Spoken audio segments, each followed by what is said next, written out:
नमस्कार, मैं अमित पांडे ज्योतिषी आपका स्वागत करता हूं अपने YouTube चैनल पे।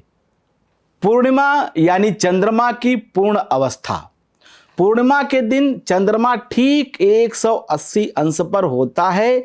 उस दिन चंद्रमा से जो किरणें निकलती हैं वह काफ़ी सकारात्मक होती हैं, काफ़ी पॉजिटिव एनर्जी लिए होती हैं और यह किरणें सीधे दिमाग पर असर करती हैं, हमारे दिमाग पे सकारात्मक प्रभाव डालती हैं।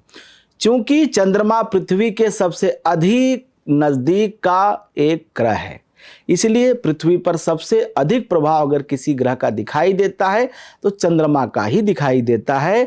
और चंद्रमा चूंकि 2.5 दिन के अंदर राशि परिवर्तन करते हैं, तेज चलते हैं, इसलिए सर्वाधिक प्रभाव चंद्रदेव का हमारे पृथ्वी पर दिखाई पड़ता है। साल 2025 में पूर्णिमा तिथि का जो प्रारंभ हो रहा है, कार्तिक पूर्णिमा, वह 4 नवंबर 2025 को रात 10:36 पे होने जा रहा है और यह पूर्णिमा तिथि अगले दिन अर्थात 5 नवंबर 2025 को सायंकाल 6:48 तक रहेगा। कार्तिक पूर्णिमा पे गंगा स्नान का जो शुभ मुहूर्त है वह 5 नवंबर 2025 को सुबह अर्थात ब्रह्म वेला 4:52 से लेकर के सुबह 5:44 तक है। यह सबसे महत्वपूर्ण समय है ब्रह्म काल का। इसके अलावा पूरे दिन 5 नवंबर गंगा स्नान आप कर सकते हैं, उसमें कोई दोष नहीं है। चंद्रोदय का जो शुभ मुहूर्त है 5 नवंबर 2025 को सायंकाल 5:11 पे है। चंद्रोदय 5:11 पे हो जाएगा, जिस कारण पूर्णिमा वाले दिन जो हर मनुष्य अपनी मानसिक ऊर्जा वृद्धि करना चाहता है, बढ़ाना चाहता है, मन को मजबूत करना चाहता है, डिप्रेशन से मुक्ति चाहता है, वह 5 नवंबर को चंद्रोदय के समय सायंकाल 5 बजे चंद्रमा को अर्घ्य जरूर दे।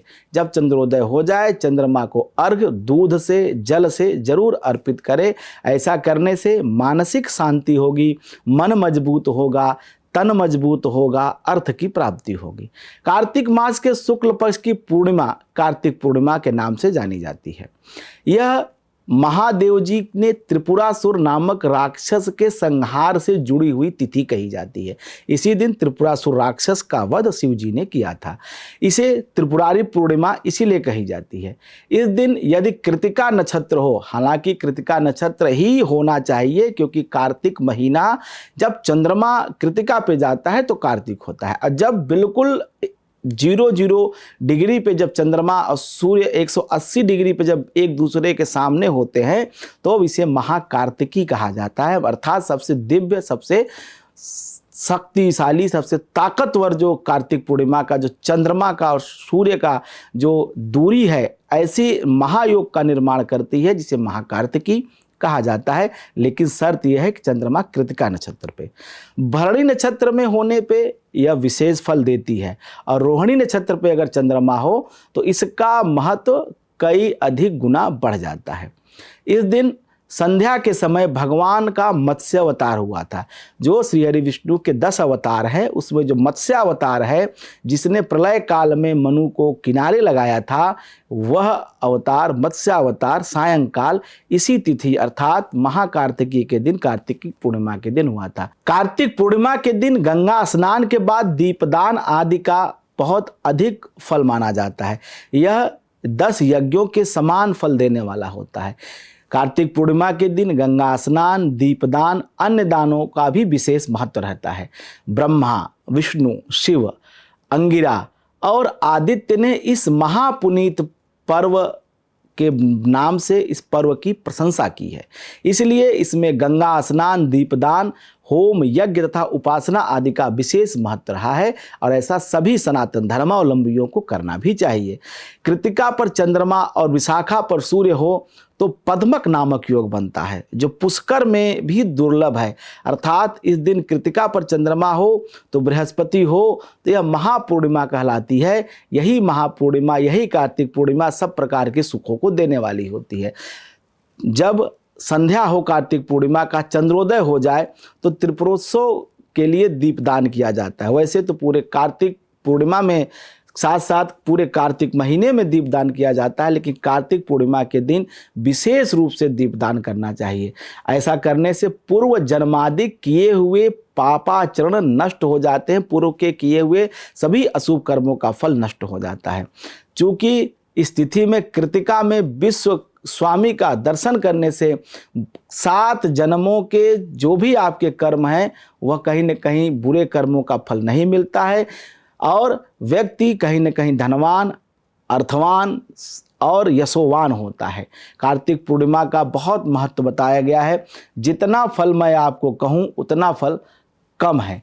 पूर्णिमा चूँकि माँ लक्ष्मी को अत्यंत प्रिय मानी जाती है, पूर्णिमा के दिन माता लक्ष्मी को प्रसन्न करने के लिए खीर का भोग लगाया जाता है, इसलिए कार्तिक पूर्णिमा के दिन माता लक्ष्मी की आराधना आप जरूर करें।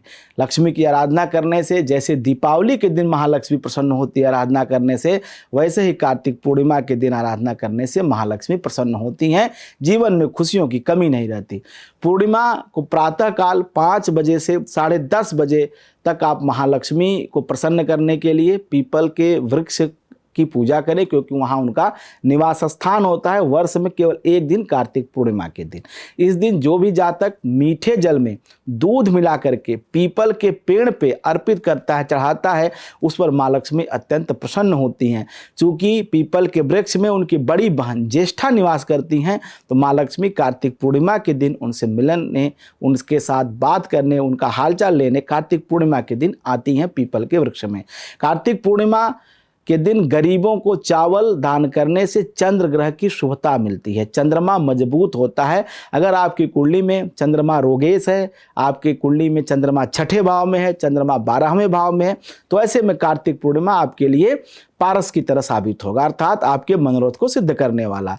आप कार्तिक पूर्णिमा के दिन शिवलिंग पर कच्चा दूध, शहद, गंगा जल मिला करके शिव जी का अभिषेक करें। कार्तिक पूर्णिमा को घर के मुख्य द्वार पर आम के पत्तों से सजा करके एक वंदनवार बनाएं, तोरण बनाएं। ऐसा करने से निश्चित रूप से आपके घर में मांगलिक उत्सव पूरे वर्ष बने रहेंगे।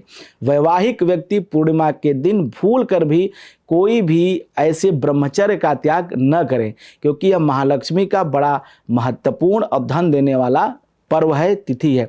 इस दिन आदमी को अपनी आध्यात्मिक चेतना को बढ़ाने का प्रयास करना चाहिए, अपने रोगों से निवृत्ति का प्रयास करना चाहिए और शुद्ध रूप से आध्यात्मिक जगत का आश्रय लेना चाहिए, आध्यात्मिक मंत्रों का आश्रय लेना चाहिए, आध्यात्मिक पुस्तकों का आश्रय लेना चाहिए। कार्तिक पूर्णिमा के दिन चंद्रमा के उदय होने के पश्चात खीर में मिश्री व गंगा जल मिला करके माता महालक्ष्मी को भोग लगाकर आप प्रसाद वितरित करें, स्वयं भी ग्रहण करें। ऐसे 7 जन्मों की दरिद्रता नाश होती है, 7 जन्मों की दरिद्रता मिट जाती है और अक्षय लक्ष्मी का प्राप्ति होती है। लक्ष्मी 8 प्रकार से कही गई हैं, लेकिन 2 लक्ष्मी प्रमुख कही जाती हैं। एक महालक्ष्मी जो श्रीहरि विष्णु के साथ बैकुंठ में निवास करती हैं, दूसरा जो राज्य लक्ष्मी होती हैं जो कुबेर की सभा में रहती हैं, जिन्हें राज्य लक्ष्मी कहा जाता है। कार्तिक पूर्णिमा के दिन चंद्रोदय पर शिवा, संभूति, संतति, प्रीति, अनसुईया और क्षमा, इन 6 कृतिका का अवश्य पूजन करना चाहिए। कार्तिक पूर्णिमा की रात्रि में व्रत करके वृष, बैल या मिट्टी के बैल या सोने का या चांदी से, धातु से बने हुए बैल का दान करने से शिव पद अर्थात शिव की कृपा मिलती है, क्योंकि बैल धर्म स्वरूप कहा जाता है, नंदी स्वरूप कहा जाता है। गाय, हाथी, घोड़ा, रथ इत्यादि भी चूंकि अनादिकाल में यही हमारी संपत्ति थे, इनका दान किया जाता है। लेकिन आधुनिक जगत में आप अपनी शक्ति सामर्थ्य के अनुसार कार्तिक पूर्णिमा में चंद्रोदय के बाद जरूर कुछ न कुछ दान करें, क्योंकि इस तिथि का महत्व 3 चीज़ों के लिए विशेष रूप से है: गंगा स्नान का, दीप दान का और अन्नदान का। इसके साथ साथ जगदम्बा महालक्ष्मी का और श्री हरि विष्णु के साथ भगवान शिव का ध्यान करने से सब प्रकार के चिंताओं का नाश होता है, सब प्रकार के बुराई कर्मों का फल जो मिलने वाला है वह मिट जाता है, अर्थात प्रारब्ध भी बदल जाता है। कार्तिक पूर्णिमा पे वृंदावन में, ब्रज में विशेष रूप से भगवान श्री कृष्ण के साथ राधा की भी पूजन किया जाता है। श्री कृष्ण और राधा का इस दिन समेकित पूजन करने से भगवान श्री हरि विष्णु के साथ साथ राधा कृष्ण की कृपा मिलती है। और जब राधा कृष्ण की कृपा किसी के ऊपर होती है तो संसार में किसी भी अन्य देव की पूजा, अन्य देव की कृपा की आवश्यकता शेष नहीं रह जाती है, अर्थात उसका जीवन पूर्ण हो जाता है। तो इसी कार्तिक पूर्णिमा के दिन राधा कृष्ण का पूजन एक साथ सायंकाल चंद्रोदय के बाद जरूर करें। पूजन में आप धूप, दीप, नैवेद्य और पुष्प का प्रयोग करें। हो सके तो आप राधा कृपा कटाक्ष स्तोत्र का पाठ करें, श्री कृष्ण कृपा कटाक्ष का पाठ करें। निश्चित रूप से राधा कृष्ण की कृपा से आपका जीवन सुखमय होगा और यह कार्तिक की पूर्णिमा सब प्रकार से आपके लिए मंगलमय सिद्ध होगी। जय मां विंध्यवासिनी।